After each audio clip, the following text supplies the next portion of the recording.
wale ambao wanasapoti watu ambao wanajifananisha na wanawake na wanawake wanaojifananisha na wanamume, waandae majibu watakao mjibu Allah subhanahu wa ta'ala.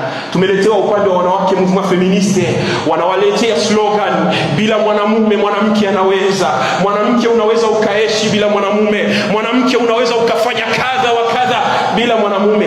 Hivi Allah kumuumba mwanamke na mwanamume alikosea? Sote tunaishi.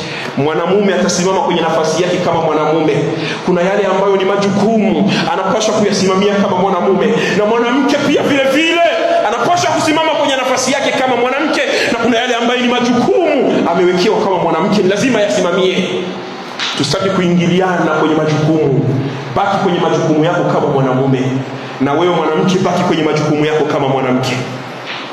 Tusitaki kutengeneza ufisadi katika hii ardhi ya Allah subhanahu wa ta'ala. Tutambue hii dunia ina mwenye nayo, aliyetuumba na akatuweka hapa na alituwekea sheria, ni lazima tuifuate na tuwe na nidhamu, tuwe na adabu kwa Allah subhanahu wa ta'ala.